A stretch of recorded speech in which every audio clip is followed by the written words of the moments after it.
Merhaba kitap severler kanalıma hoş geldiniz. Yine bir alışveriş videosuyla karşınızdayım. Bu sefer genelde tercih etmediğim ya da az tercih ettiğim diyeyim internet sitesinden alışveriş yaptım BKM'den. Ama gerçekten baya uygun oldu. Aşağı yukarı da 5-6 aydır bir liste oluşturmuştum ben BKM'de. Kimisinin fiyatı yükseliyordu, kimisinin alçalıyordu ama onu ben şey yaptım. 40 liraya 50 liraya kadar filtreledim ve 50 liranın altında olan kitaplardan istediklerim ya da ilgimi çeken kitapları listeledim. Açıkçası 800 TL'ye 32 kitap aldım ve bunların içerisinde belki bir ya da 2 tane zaten daha önceden listemde olan kitaplar var. Geri kalanlarının hepsini işte kapak yazılarına bakarak neymiş bu diye ilgimi çekti ve zaten genelde kitaplar 10 ve 20 liraydı. Ve gerçekten iyi bir alışveriş yaptığımı düşünüyorum 800 TL'ye ki bunun içerisinde 50 liralık da şey var. Kargo parası var. Yanlış hatırlamıyorsam 1000 TL ve üzeri herhalde kargo ücretsizdi. Şimdi yanlış söylemiş olmayayım. Eee Şöyle göstersem daha şey olacak galiba. Evet. Tek tek göstermektense şöyle bir minare yaptım buraya. Vasıtayla Malazan haritamı da göstermiş olayım şöyle. Henüz okuyamadım ama yerini aldı burada. Şöyle bir 32 kitaplık minare var. Dediğim gibi 800 TL'ye 32 kitaplık güzel bir alışveriş yaptığımı düşünüyorum. Şimdi tek tek göstereceğim. Hiçbirini okumadım ve galiba daha önce kitabını alıp okuduğumda belki bir tane var. Şimdi hatırlayamadım. Şöyle buradan bir göstermeye başlayayım. Hatice Kübra Gümüş'ün Doğu Ekspresi, Efsaneler Asla Ölmez altyazısıyla Dex yayınlarından. Erzurum'a doğru hareket eden bir trende karşılaşan iki kişinin hayatlarının değiştiğini anlatıyormuş. Bu şeyde Netflix'te izlediğim saçma sapan Türk dizilerinden bir tanesi vardı. Şimdi hatırlayamadım orada şey filmin ismini. Sanki hani onun şeyim acaba. Eğer Netflix'teki dizi gibiyse beğenmem büyük ihtimal ama aldım. Yani 10 lira falandı zaten. Şöyle yere koyacağız artık. Bu benim bayağı ilgimi çekti. Eğer bu Kaya İnsanlık Deneyi bir bilim kurgu filmi, şey bilim kurgu romanı 2055 yılında geçiyor. Ve baş karakteri de herhalde baş karakteri anladığım kadarıyla Havva isimli bir yapay zeka. Havva benim aynı zamanda eşim. Belki videomu izlerse kendini de görür burada. Ee, 2055 yılına geçen hem içerisinde de cinayetin de olduğu bir şey galiba. Çok fazla spoiler almamak için içerisine de bakmadım. Bayağı bir listemde kitaplar var ama öne koyarım diye düşünüyorum bunu. Bu Doğan kitaptanmış. Ondan sonra gerçekten arka kapak yazısında da çok fazla şey yoktu ama hem dedim sayfa sayısı fazla hem bir fantastik bir kitap galiba. Kaç sayfa? 464 sayfa. Türk yazarlardan fantastik kitapları aldığımda çok şaşırdığım, çok güzelmiş dediğim birçok örnek var. Bunu da o yüzden aldım. Belki yine beğeneceğimi düşündüm. Hasan Gündoğdu'nun hangi? Kültür Ajans. Pek bilmediğim bir yayın evi. Sonraki kitap yine ilgimi çekenlerden biri. Gerçeğin peşine düşecek kadar güçlü müsün? Reddi Akıl. Bir kadın ajan. Böyle TRT'deki Teşkilat dizisini izliyorsanız ona benziyor galiba. Nemesis kitaptan. Reddi Akıl. Onun dışında şöyle bir aynı yazarın iki kitabı aldım. AZ ve Az'nin İzi. Ee, Pek şeyine bakmadım. Arka kapak yazılarından anlayamadım. Hangisi hangisinin devamı bilmiyorum. Onu artık internetten ya da basım tarihine falan bakarak şey yaparım. 1980'lerde geçiyor galiba anladığım kadarıyla. Yani şu iki kitap 20 liraya geldi yani. Neden almayayım ki? Kalkedon yayınlarındanmış bu iki kitapta. AZ ve Az'nin izi. Hatta hem şey olur yani benim kendi kendime konuşmadığımın bir göstergesi olur en azından şu ana kadar izlediyseniz hatta bu kitabı da okuduysanız yorumlarda belirtirseniz hangisi hangisinin devamı. Birinci kitap hangisi?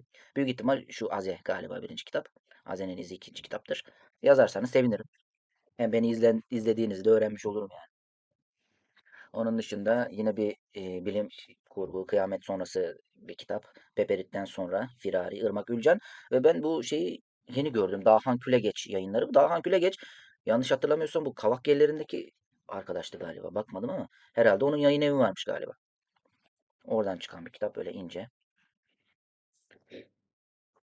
Onun dışında Lamia genelde böyle korku unsuru içeren kitaplar aldığımda genelde hayal kırıklığı yaşadım ben kitaplarda.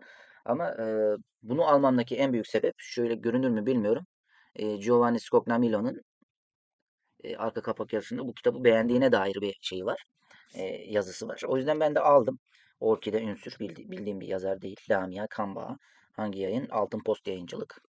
Bilmiyorum. Giovanni'ye güvendiğimiz için aldık bakalım. Herhalde 32 kitaplık alışverişte ilk ve tek yabancı yazar. Michael Mortimer'ın Sır Saferi. Bunu ara ara başka kitap sayfalarında da listeme ekleyip çıkarıyordum. Burada da uygun fiyata aldım. Sır Saferi hangi yayın evi bu? Hyperion kitapmış. Bu Michael Mortimer'ın da baya fazla kitabı varmış. Eğer beğenirsem diğer yazdığı kitapları da alırım. Onun dışında Baytan Uğur Yemin Öldüren Roman. Milos kitap, polisiye kitabıymış.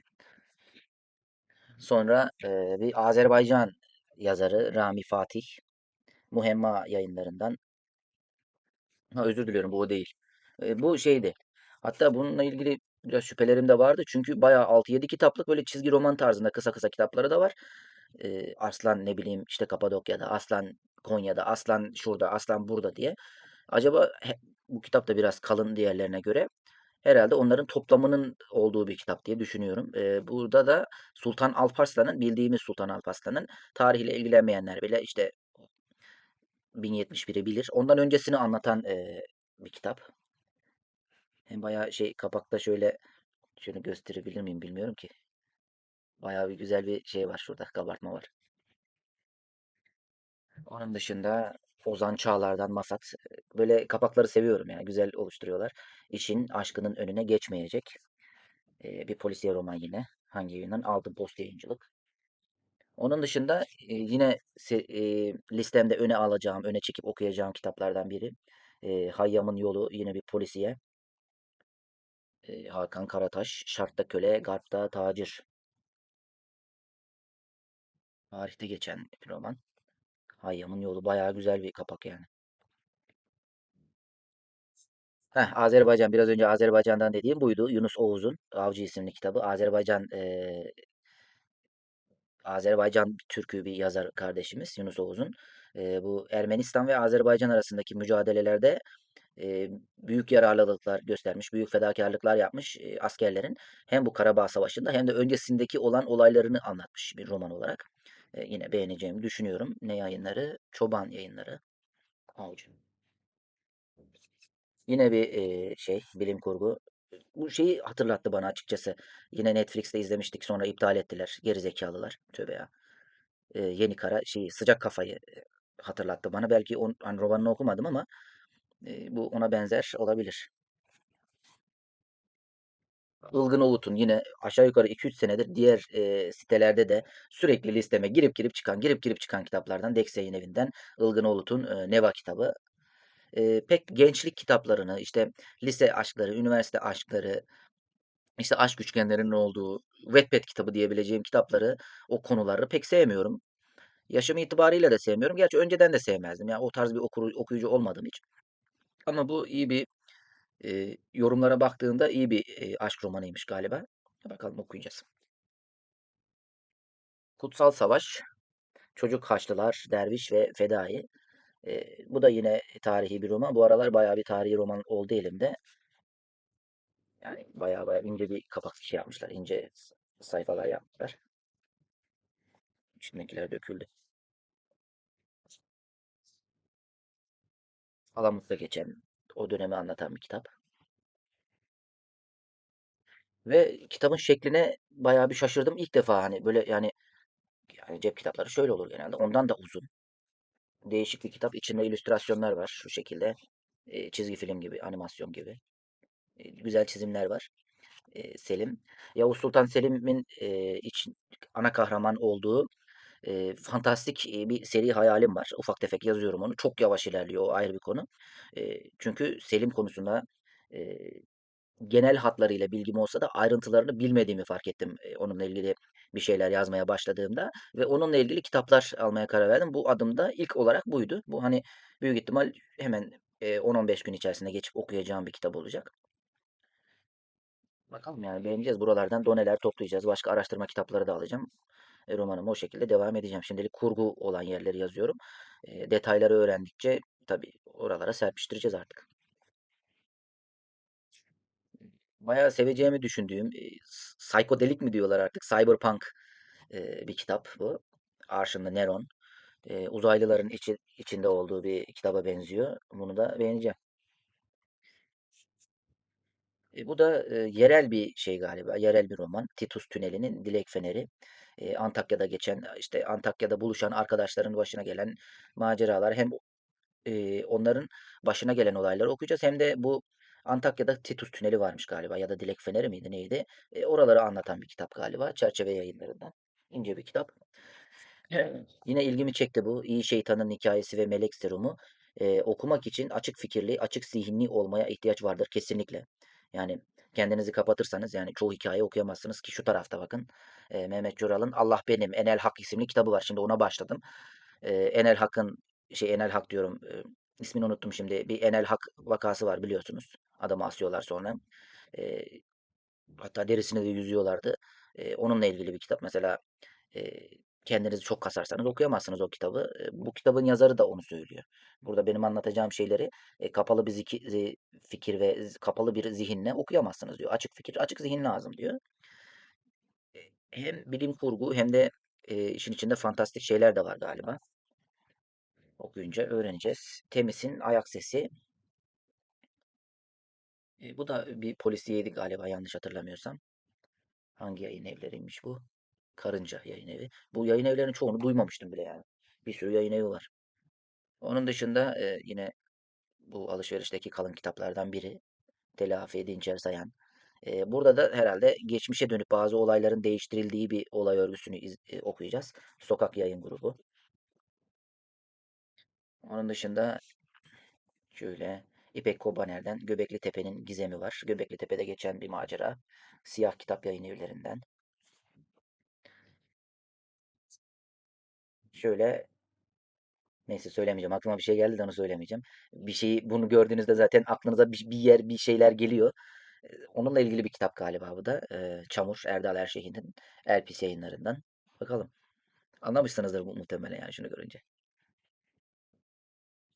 Yine aldığım fantastik romanlardan biri. Zan, bir Arif'in fantastik romanı. Yani ben dediğim gibi yerli insanlara, yerli yazarlara bu konuda fantastik kitaplarda destek vermeyi seviyorum. Bunu da okuyacağız artık. Zan. Onun dışında başka bir gezegenin semaları altında dünya ile ilgili bir masal anlatılır. Militan. Ee, Yanlış hatırlamıyorsam arka kapak yazısından hatırladığım kadarıyla başka bir yere gidiliyor, başka bir dünyalara göçülüyor. Orada Türklerin başlarına gelen bir hikaye bu. Elpis Yayınları. Onun dışında yine listemde bayağı bir öne çekip okuyacağım bir kitap. Sanal Dünya'nın Gerçek Hakanı, İkinci Atilla Doğuş, Avrupa'ya Yeni Türk Akınları. Bu bildiğimiz savaş değil de cyberpunk diyecektim. İnternet üzerinden böyle o işte başkalarının sitelerini hackleyen, onlara zarar veren bilgisayar üzerinden bir karakteri anlatıyor galiba. Çok fazla bir şey yok arkada. Onu okuyacağım yani merak ediyorum. Onun dışında herhalde aldığım en kalın kitap bu alışverişte şöyle göstereyim. Bir ara baya bir şeydi benim listemdeydi ama baya 100-150 liraydı. Bunu artık 30 liraya mı aldım 40 liraya mı neydi? Bulmuşken aldım. Zekeriya Yıldız'ın Has Bahçe'de Sonbahar yine Lale Devri. Yine bir tarihi roman. Baya bir tarihi roman oldu elimde. İyi yani. Eee, Zamanında tarih öğretmeni olmak için yola çıkmış sonradan vazgeçirilmiş bir insan olarak bir noktadan sonra tarihi öyle bırakmışım ki eskiden ayıla bayıla yani ezbere anlattığım şeyleri bile artık hatırlamıyorum. O yüzden tarih şeylerine önem vermek istiyorum artık bundan sonra. Okumamış olabiliriz yani öğretmen olmamış olabilirim ama yani neden en azından o hobi olarak devam edebilirdi. Yapmamışım çok üzgünüm yani. Yine bir cinayet romanı Ölüm Kokan Aşklar Şükrü Özgür'ün Sokak Yayın Grubu. Sokak Yayın Grubu'nda bayağı var yani iki üç tane var. Yapay zekalı ama bu da bayağı bir sonra zaman diliminde geçiyor. Evet, 2050'lerde geçen bir cinayet romanı bu. Bakalım teknolojiyle birlikte nasıl harmanlamış bunu göreceğiz. Bu da güzel bir kitap. Osmanlı döneminde de geçiyormuş. Zaman Oyunları, Kadim Gültekin. Herhalde zaman yolculuğu yapılan bir hikaye bu. Antares Yayınlarından. Ve bu alışverişteki son kitap. Doğu Akdeniz ve Dünya Savaşı. 3. Dünya Savaşı'nın ve bizim yanımızdaki Doğu Akdeniz'deki dönen dolapların bir romanı olarak söylüyor yazar. Bak, dediğim gibi elimde zaten 150 ile 200 arasında okunmamış kitap var. Herhalde bu yaptığım son alışveriş olur bu sene. Belki de seneye de 2026 yılında da alışveriş yapmam artık. Sadece şey alır hani okuduğum serilerin belki devam kitapları çıkarsa onları alırım. Onun dışında kitap almayacağım. Çünkü baya bir birikti ve diğer videolarımda da söyledim. İki çocuk babası, evli ve bir iş sahibi, güvenlik görevlisi olan bir insan olarak kitap okumak gerçekten çok zor oluyor. O yüzden o kitapları eritmem için birkaç seneye ihtiyacım var herhalde. Ama biraz da bu tabii bir ekonomik bir sebep. Şimdi almak istediğiniz bir kitap 250-300 liradan 30-40 liraya düştüğünde ya bir sürü kitabım var almayayım diyemiyorsunuz.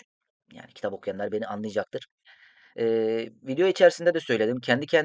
Kendi kendime konuşmadığımın en büyük belirtisi bu videoların altına yapılacak yorumlar ve videoyu beğenme tuşuna basılan parmakların performansı olacak.